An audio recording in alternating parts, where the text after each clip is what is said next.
There were people who left the Garden last night or late in the third to go to work today and get some sleep. I can imagine. Welcome to PTI, boys and girls. In today's episode, Jason Kidd is out.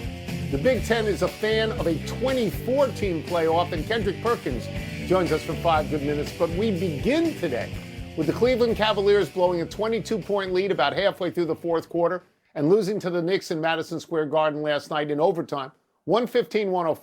Wilbon, you were there. You watched it. The Knicks outscored Cleveland 44-11 from the time that the lead reached 22. Did the Knicks win this game, or did the Cavaliers lose it? Tony, yeah, ultimately the Knicks won it, and Jalen Brunson was great, but the Cavaliers choked like few teams have ever choked in the playoffs. And Kenny Atkinson, their coach, was the captain of that choke. Because at the middle, at the crux of that, was an 18-1 run, which took minutes. And with 4 timeouts available at the beginning of that run, 4 timeouts, 2 of them are going to disappear at the 3-minute mark if you don't use them. Kenny Atkinson sat on his hands and did not call time. Basket after basket after basket, to the point that the Knicks players are like wondering, literally, I'm serious now. They're wondering, okay, he's going to call time. We're not going to get back. Oh, wait. Okay, he's going to call time now. Oh, wait. And this went on and on and on. He's got a tired team that came out of a game 7, so he doesn't help them with their fatigue by not calling timeout. He doesn't get James Harden away from a guy who's torching him, okay, in Jalen Brunson, and he doesn't help Donovan Mitchell get the ball because he's stationary, walking up the right side of the court and standing in the corner. So there are 4 reasons you have to call timeout. He didn't think any of them were valid, and then said afterward, well, I'd like to hold on to my timeouts. Unbelievable. Yeah. The coaches always say, I want to put my players in position. He put his players in position to fail miserably, and he's been a good coach, but not last night. Yeah, you know me a long time. You know that I don't have much respect for game ones. The least respect in a 7-game series for game one, because I think that is a result that can be reversed. I think you have a lot of time. I'm not sure there's a lot of time left in this series. I'm really not. You cannot lose this game if you're Cleveland. You cannot blow a 22-point lead almost midway into the fourth quarter. In the history of the playoffs in the NBA in the last 30 years, any team that has trailed by as much as 22 points at any point in the fourth quarter, not halfway through, at any point, the record is 1-594. Let me repeat that, 1-594. Mike, Cleveland has to win a game at the Garden if they're going to win the series. They have to do that. This was it. They were handed a golden ticket, and they failed to cash it. A lot of people are going to talk about the comeback from the Knicks. It was a great comeback. I'll just take about 10 more seconds. It was a great comeback. They'll talk about Brunson torching James Harden. That's all true. All the shots they made, it's all true. And they now won 8 in a row, okay? Knicks did not win that game last night. Cleveland lost that game last night. And under what you were talking about with the calling of timeouts, I had Tim Legler on my podcast this morning, and Tim Legler said this. You go home after a game. You take the change out of your pocket. You take the bills out of your pocket. You better not have 2 timeouts in your pocket. You better not have that. So. Legler called the game. He knew it last night. I talked to him. We were in disbelief, standing on the Garden floor, Tony, surrounded by the great Knicks of all time, your friend Walt Clyde Frazier, Patrick Ewing, all these guys. They're all there. Grandma Larry Johnson. And no one can believe what they saw. The Knicks were great. But Cleveland let them in. Cleveland opened the door and said, why don't you come in? Come in, take a game, have a game. Let's turn now to Jason Kidd being out as head coach of the Dallas Mavericks. The team is calling Kidd's departure, quote, a mutual decision. Also out are interim GM Matt Riccardi and several other front office members as Dallas's new team president, Masai Ujiri, settles into place. Kidd led the Mavericks to the NBA Finals in 2024, just 2 years ago, and presided over the Mavs' rebuild with Cooper Flag this season after fired GM Nico Harrison's jaw-dropping decision to trade Luka Doncic. Tone, does this move make sense to you for both sides? I have no idea, Mike, if it makes sense. You got to wait on that. You got to wait 2 to 3 years when this rebuild is finished. You just don't know that now. What I am absolutely sure of is that this was not necessary.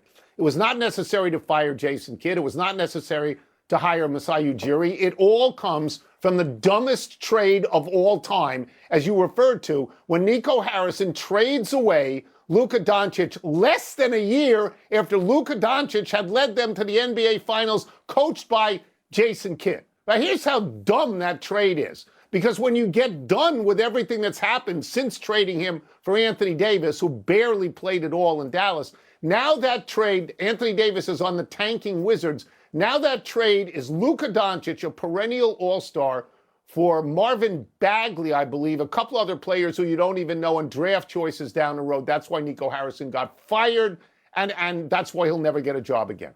Simple. Tony, here's why it makes sense for both sides.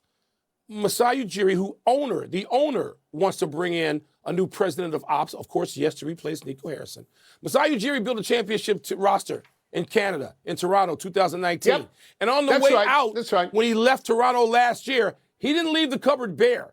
Toronto, without tanking, is already back in the playoffs, all right?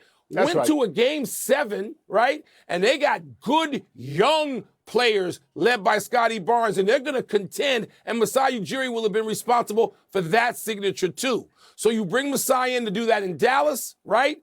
Jason Kidd doesn't want to wait 3 or 4 years to be in contention again. You just outlined it. He just did that. He can go somewhere else, maybe Orlando, where they can contend. And so Jason Kidd can take his $40 million and go contend somewhere while Masai builds a new roster in Dallas. So that part does make sense. Now, your point is right. Fine. How's it going to turn out? We don't know. It's going to take a while. We don't know. It ain't tomorrow. Ain't tomorrow. Jason Kidd had no chance there when Ujiri came in because Jason Kidd wanted to be part of management. He had no chance. That's had to happen. Let's move to the college football playoffs. The commissioner of the Big Ten, Tony Petitti, has made it clear that his conference has no interest in pursuing a 16-team playoff. Petitti says the SEC wants 16 and the Big Ten wants, wait for it, 24. Petitti thinks 16 teams is not sufficient to grant access to the playoffs for enough of his 18 Big Ten teams, and he says it doesn't create enough money to offset the loss of conference championship games. Wilbon, he's your Big Ten boy. Does his logic persuade you? No. And I am in major conflict here. Let me just explain it quickly. This measure that the Big Ten is strongly in favor for and pushing would basically allow almost all the Big Ten teams over some point for the last few years to have been in the playoffs, including my Northwestern Wildcats twice, 2018 and 24, I believe. We would have been in the playoff. How can I be against that as a trustee of that university, who's a group charged with the overseeing of the university and its health, including financial health? All right. Now, there's that. But I hate this. I don't want to see anything with 24 teams. And I was a guy pressing for a football playoff 20 years ago. 8 is enough. 12 is too many. 16 is way too many. 24 is otherworldly, and I hate it. And nothing will persuade me. Maybe I'll get fired. Maybe I'll be banned from campus. Nothing will persuade me to want to have that. 24 is completely insane.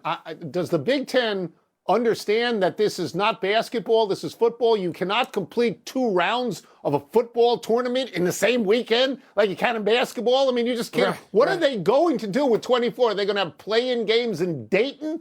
It's the winner, if my math is correct, would have to win 5 games. It'll take a month and a half, 2 months. We won't have a college champion till like the night before the Super Bowl. So it's completely crazy. I agree with you about 8, and I'm wondering how they're going to sell it. You try to sell it by saying, okay, we're going to include a lot of small teams. James Madison will get into the playoffs, but that's not what they're not. No, the Big Ten doesn't want James Madison. They want Minnesota and Iowa, and God help us, Maryland. So, like, we're going to stop now because the bell rang, and it's too insane to go further. Let's take a break. It is, but it's going to happen. It may happen. Yes. Oh, I don't know. What's the Thunder's best defense against Victor Wembanyama? We're going to ask Kendrick Perkins. We're also going to ask him why SGA struggled so desperately in Game 1.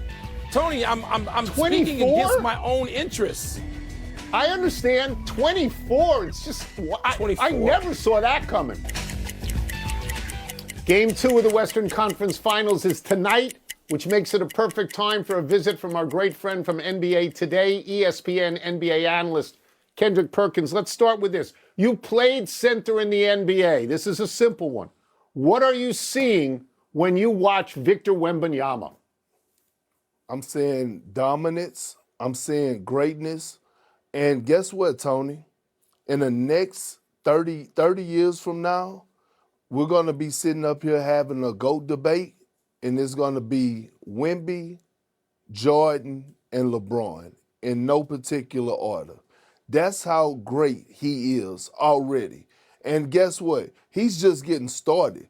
This league belongs to Victor Wembanyama. For the first time since I've been watching SGA play the game of basketball, the first time I looked at him after the game in his post-game interview, and I saw concern all over his face.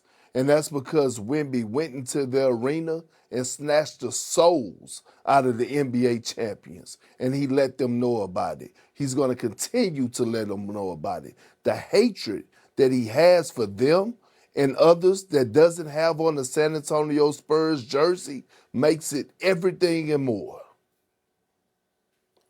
Perk, we're going to continue on Wemby for a second because I want to ask you specifically about trying to defend him. You played a lot of great defense in this league. You had to guard a lot of great big men. The Thunder tried everything. What the hell do you try next? What do you think might slow him down enough to win a game? Are we sure they tried everything? I saw Alex Caruso guarding Wemby. I saw J-Dub guarding Wemby. I saw Luke Dort at time guarding Wemby. I didn't see Chet Holmgren guarding Wemby. And I thought it was beef there.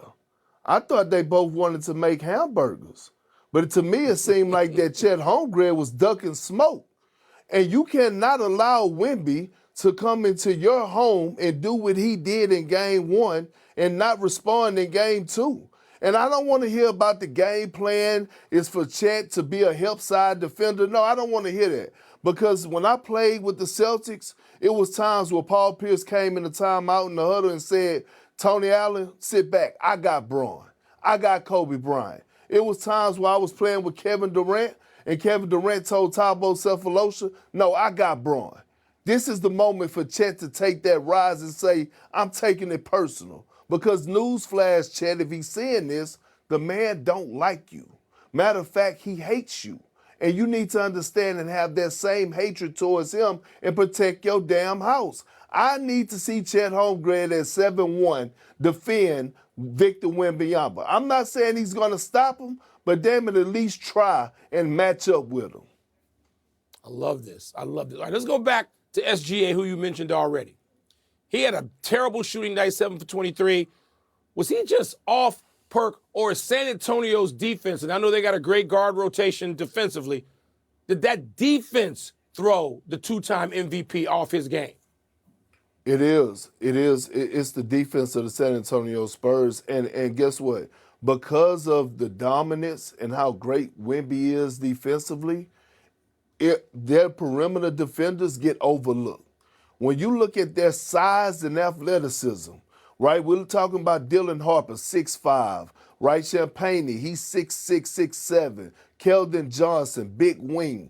All of those guys can slide their puppies and move their feet, and all of them have that dog in them. And let me not forget Stephon Castle. So when you have guys that are willing to take on the challenge, and you have a defensive anchor like Victor Wembanyama, it allows those guys to put so much pressure on a guy like SGA.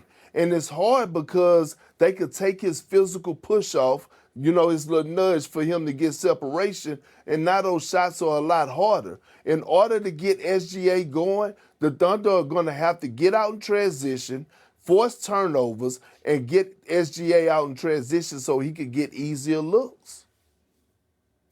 Let's shift to last night for a second. The Knicks came from way back to beat Cleveland. Like, this is an amazing situation. Let me phrase this question as best I can. What the heck happened? What you mean what happened, Tony? They folded like clean sheets. Same series, different series, same story. When you're talking about, and I'm speaking about James Harden, more turnovers than more made field goals, defensive liability. But yet Kenny Atkinson sits over there and takes all his timeouts home and doesn't make a decision that's best for the team. I would have set James Harden down last night.